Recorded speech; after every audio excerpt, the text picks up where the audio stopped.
theory that I came up with. Okay, back in like 2019, I never heard of Cartel Jalisco New Generation. Actually, I wasn't even paying attention to Mexican cartels at all. Um, and then through a series of events, either in my head or actual experiences, my focus was put on cartel activity in the United States, specifically in Los Angeles. From there, there was officially there was no Cartel Jalisco anywhere outside of oh darn, there was no Cartel Jalisco in California. Well, it's kind of tricky. According to the FBI, they were just in Ventura County, which is like a super small county, but it's actually one of the reddest, most ultra mega counties. So that was one of the things but I didn't find out initially because it took me a while to develop how to investigate this stuff. Even if it was on a false premise, my means of acquiring data and information once I chose a target proved effective. So as I got more into it, I came to identify Cartel Jalisco New Generation as my prime subject. So I delved deeper and deeper and deeper. And it was, over a year process, over a year and a half, 2 years. I mean, I'm still learning. But towards that end, I saw a lot of these videos where Cartel Jalisco. Actually, I don't want to lose that there. Oh, I guess I could pull it up here. So, what the heck? So one of the things that I learned is that Cartel Jalisco, they are very technical savvy. They like to use social media. Let me turn that off. I don't need that.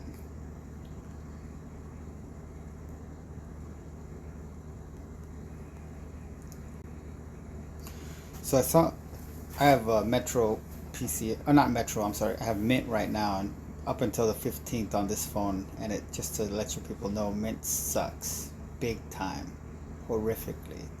Don't waste your time or your money. So actually that's probably like a good example. Okay, so I'm not gonna get it on this. Wow, that sucks. So anyways, Cartel Jalisco, they got a lot of videos. And in a lot of their videos, they have different mantras to say. And one of them,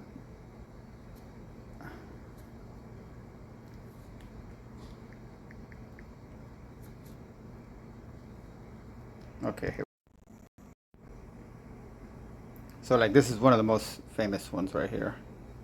Secret that Arizona serves as a major corridor for illegal drugs coming into the United States. Now a new and more deadly threat has emerged. News 4 Tucson, Pete Mario, digging deeper into what U.S. authorities call one of Mexico's most brutal cartels. And this one, earlier this year, Operation Python resulted in the arrest of more than 600 cartel members in the United States. Authorities say the power and influence of one particular cartel is spreading far beyond the U.S.-Mexico border.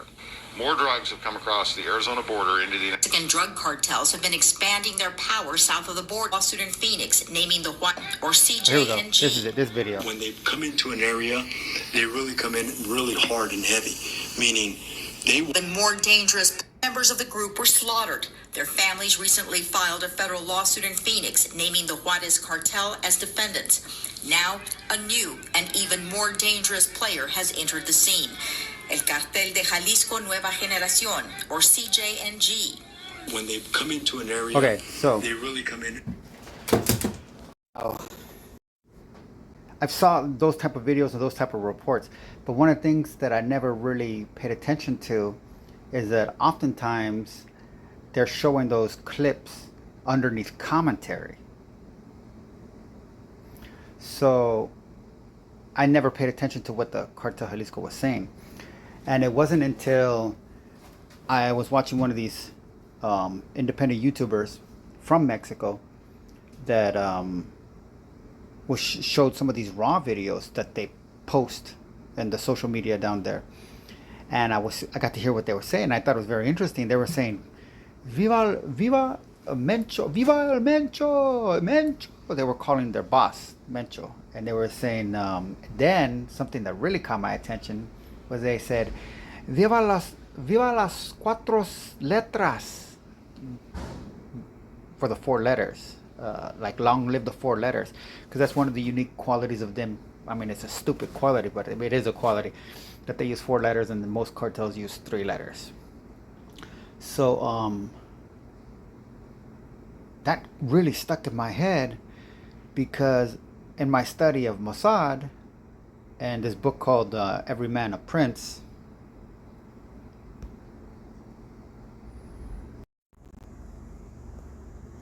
they talk about how, I'm going to get back to that.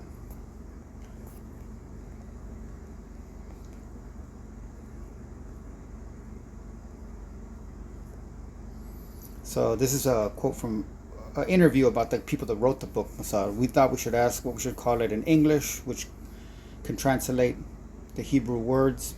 As I said, Mossad is institute. But when they write a letter to their friends in the CIA or the British intelligence, what do they call themselves? It took a while. It was a matter of asking the Prime Minister's spokesman the best you could do, because officially the Mossad is under the Prime Minister's office. And I think he sort of wondered why we wanted to know and all that. So we explained. These are two Jewish authors. And he came up with the Israeli Secret Intelligence Services. If there had to be initials, it would be ISIS. Well, this is from 1990. Now, this might seem like before you get into the whole ISIS thing, which is I'm gonna come to, the part of the reason his brain went to this type of system is because, from what I understand, the way you write Mossad in Hebrew is four letters. And that always brought my brain back to the significance that they use on writing their version of God's name, which is supposed to be unpronounceable, using four letters.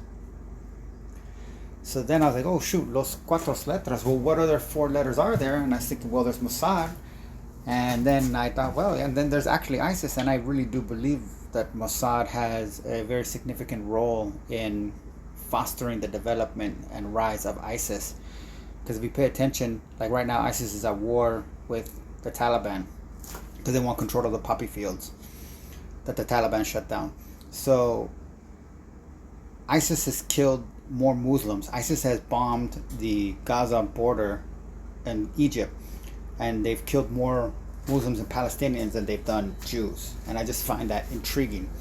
And as I started to find out more and identify Cartel Jalisco as a potential non-Mexican origin, I started to think that, hey, it's possible that it comes from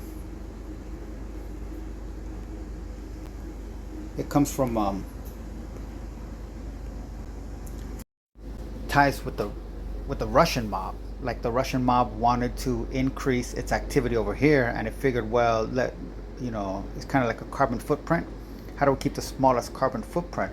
Well, we'll work our way through Mexico, create a franchise entity, and then use that as a front to do a bunch of business. So even if that goes down, we're partner with it, which I say they partner with it right here in LA. So I was like, okay, Los Cuatro letters, it's a totally fabricated, it's just an association, guilty by association, if you want to call it that. So and then once I started researching Russian mobs, the most powerful, there was a bunch of different factions of the Russian mob.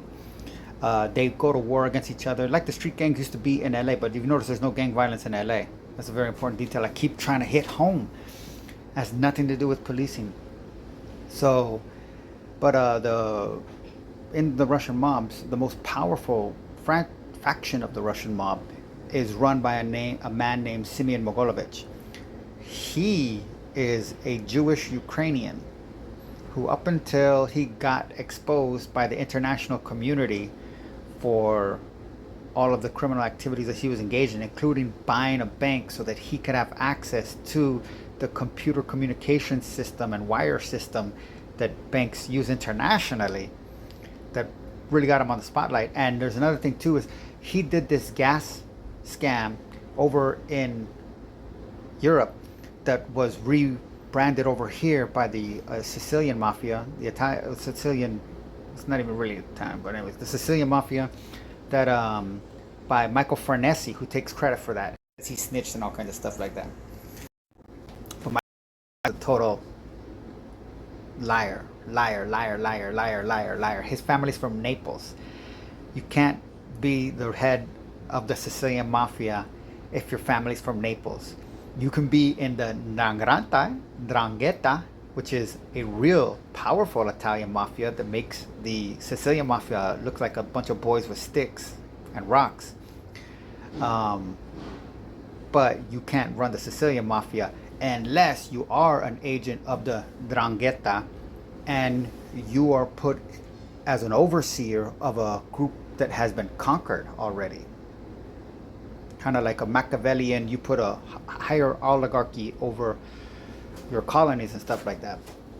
And Michael Farnese and his dad, who I forgot his name, since Farnese too, they have never, ever acknowledged the existence of the Ndrangheta or the Camorra in any interactions with the Sicilian mafia, which goes to show me that he is an active mafioso still doing disinformation campaigns. But anyways, his gas scam that got him famous and netted him like $14 million a week or something like that, $4 million a week in tax fraud, was originally done by Simeon Mogilovich over in Europe and he got billions because he was doing multiple countries. So I'm brainstorming here and I'm like, okay, Simeon Mogilovich. And then, so when he got caught, this is past 2000, I don't know, it's between 2000 and 2010. He had dual citizenship in 2 countries. And this was part of the cover that gave him legitimacy for establishing all these criminal operations around the world. And those 2 citizenships were obviously the nation of his birth, the Ukraine, and Israel. So once, just like Epstein and just like Weinstein, you know, and Sam Bankman-Fried, because Sam Bankman-Fried didn't scam any Jews. Very important to note. He wasn't going around to synagogues like Jeffrey Epstein was saying, hey, let me help you build a portfolio. I mean, Jeffrey Epstein was saying, let me help you build a portfolio, but was really catering to the carnal desires of the rabbis, high-power rabbis. Because you got to understand, in Jewish law, a sin is not a sin.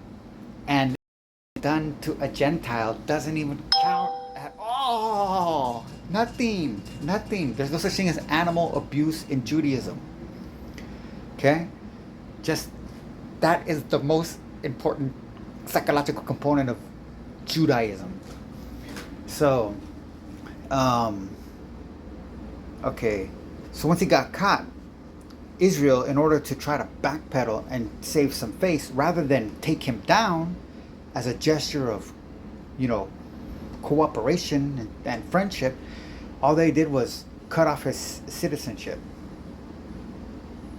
So to say that, hey, that's just to create the facade of a distance. So I'm thinking, okay, well, so there is a connection between what I consider to be the most active Russian mob here in the United States,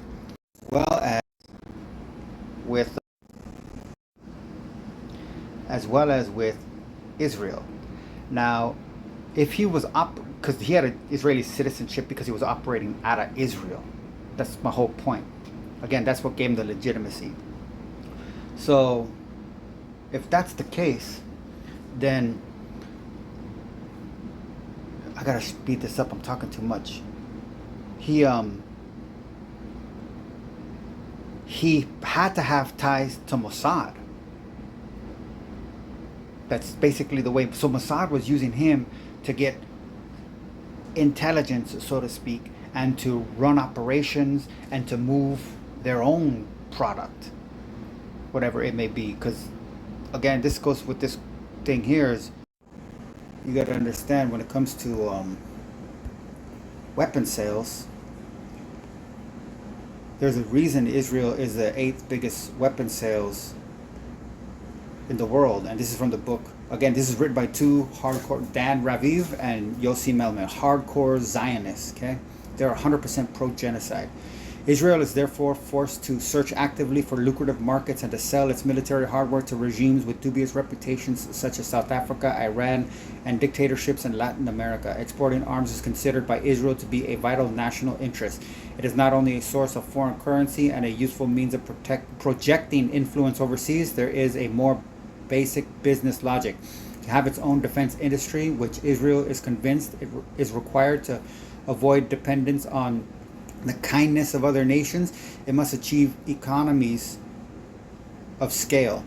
The Israeli army industry must manufacture far more guns, bullets, shells, uniforms, tanks, missile boats, and more sophisticated equipment than Israel itself can use. Foreign sales defray the price of research and development, and the cost of having military industries can be met by revenues from abroad. So that's the way I see the connection between Simi Mogilevich and his control over the Russian mob and Mossad. Now, bring that over to Mexico, and you have the creation of Cartel Jalisco New Generation. It's run by Mencho. I hear Mencho. His guy like M1, M2, those are the people beneath him. They don't use names, as far as I understand. They have names. Some of them have been identified. Some of them have been even caught. Some of them have been killed. But for the most part, they'll just talk about, the only name that they really use is either Nuevo Generación, New Generation, Jalisco, or Viva las Cuatro Letras, or Viva. So on that, so again, I'm trying to connect this in one sense with the Russian mob, but at the same time too with an underlying Mossad shadow influence. I'm not necessarily saying the Russians have realized this. That's part of the whole espionage element of it. High power control. So I'm hearing Mencho. And then in this, this was the first one. So I like to pull up this quote that I get about, because my other theory that's separate from this is that Stephen Miller, Trump's former speechwriter, and the youngest guy, to fill the role that he was in the White House. I forgot it was the Secretary of State, or not Secretary of State, but the White House. I don't know, something to do with Secretary. So he was born right here in Santa Monica. So there was an article that came out when Trump was elected, and it was an LA Jewish Journal, and they were celebrating the rise. Now this guy was already a hardcore racist, diabolical minion of fucking hate.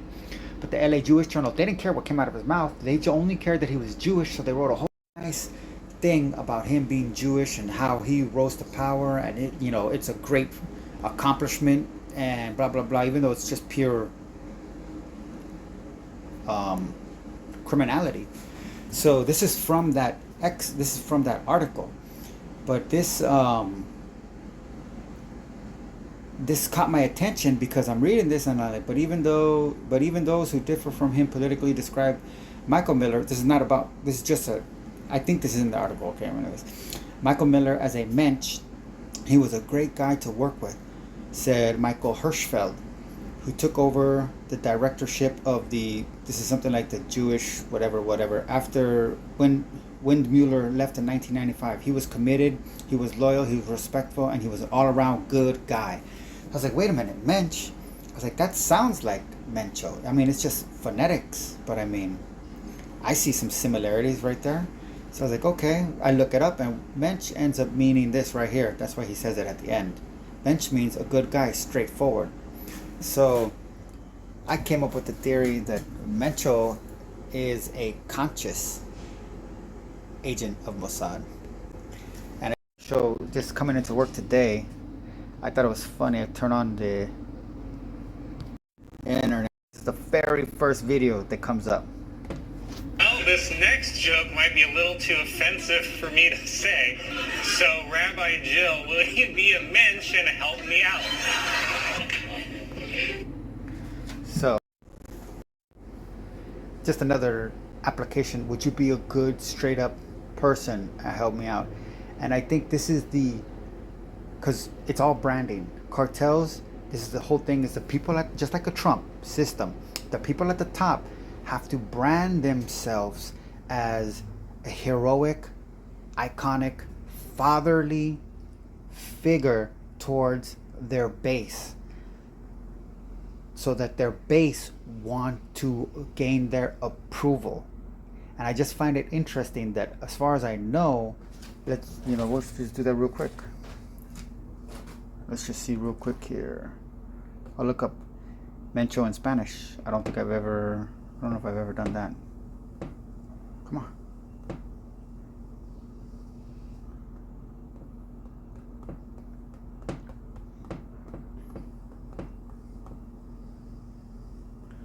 Mencho meaning in Spanish. Okay, that is what name of the presumed leader of cartel Jalisco. Oh, look at it, went straight there. El Mencho meme. Interestingly, the determiner DMER does not define for Mexico, but in the northern part of Argentina, it means que tiene más gusto y costumbres poco refinadas. So it's not even Mexican. Actually,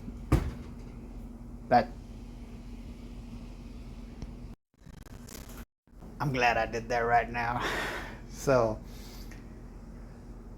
that's pretty much all I gotta say, is that it's, again, my ultimate theory is that ISIS. After I came up with that, I came up with the slogan. Sorry, Don, it's kind of terrible. I came up with the slogan. Cartel Jalisco New Generation is the ISIS of the Eastern Hemisphere. Because that's another interesting thing about ISIS, is that while Al Qaeda was a religious fundamentalist terrorist organization, and the Taliban is a religious fundamentalist terrorist organization, I mean, they're not really different than the Catholics. So, but it gets kind of tricky. So, but anyways, the difference is that ISIS repeatedly gets caught trying to sell drugs like meth. I don't think they've ever gotten to fentanyl, because fentanyl is not a huge thing over in the Eastern Hemisphere. I'm sorry, did I say that right? Yeah, I meant the Western Hemisphere if I said Eastern. But over in the Eastern Hemisphere, fentanyl is not a big thing at all. It's a very important other key. And South America, fentanyl is not a big thing. Very key. Africa, that's the whole Eastern Hemisphere. Okay, fentanyl is not a big thing. It's here. It's primarily in the United States and pushing into Canada. It's a very important detail. But I say that ISIS, that Cartel Jalisco New Generation, is literally the ISIS of the Western Hemisphere. And ISIS is Mossad's wet dream of an Islamic terrorist organization. Because you know what? They're more willing and more dedicated to killing Islams and wreaking havoc on Islamic society than they are on killing and wreaking havoc on Jews anywhere they could find them. Anywhere that they can find them. Because if ISIS was really a terrorist organization, the way I think that they should be, they would pick a freaking synagogue. They would pick a Jew's house somewhere around the world, and they would just start killing them. And they would torture them, and they would do all these cartel type videos, because their goal, the goal of ISIS, if they were the terrorist organization that they're marketed to be, would be to corral Jews through paranoia and terror and anxiety into Israel so that they have a concentrated target and turn Israel into its own concentration camp of Jews. Because once you get all the Jews moving back in there, they're going to start turning on themselves, just like, because they already do that shit. People don't understand. There's levels to Judaism, and the lowest level is actually black Jews. So the IDF, because it doesn't have enough troops, they go to countries like Ethiopia, where they market to black people, hey, you guys are the original Jews, don't you want to come over to Israel and you serve on our thing, and then we'll give you a home or we'll give you land. And once they serve, they're homeless. The only homeless population in Israel is pretty much just black people, Africans that were duped. And then you have white Israelis screaming that these immigrants are taking over their streets because they got to camp out on the street because they can't own anything. So, and then there was something else. Oh, and then the other thing, to the next level up from that, is Slavic Jews. And when you understand the detestable hatred that Jews like Benjamin Netanyahu, he's not even a real name, he's a Polish Jew, but and he's not Slavic, that there's this other level of Jews. They hate the Slavic Jews. They think the Slavic Jews, just like Vladimir Lenin was anti-Slavic. He's Jewish and he hated the Slavs. He said the worst disease that affected the Russian culture was Slavs. So to think of his as his Russian Revolution and all that kind of stuff like that was actually a Slavic Holocaust run by Jews under the auspices of a political revolution, which I guess it kind of was a political revolution. But once you get into the pull back the cover of World War II and what they call a Holocaust and the 6 million Jews that died, and you start delving deeper, you start to find out that if the Holocaust never happened, as it did happen, then Israel would have been created afterwards. Let's just say, anyways, Israel today would be a majority Slavic Jewish country. But lucky for the Jews at the top of Israel today, the majority of Jews killed during World War II just happen to be Slavic Jews, so that today they're the minority of white Jews. They're only less than 10%. And they don't get political power, they don't get political positions, they don't get high-level industrialists or any jobs like that. They're just allowed to be there. And they're pretty much one step up above the Palestinians. Just food for thought.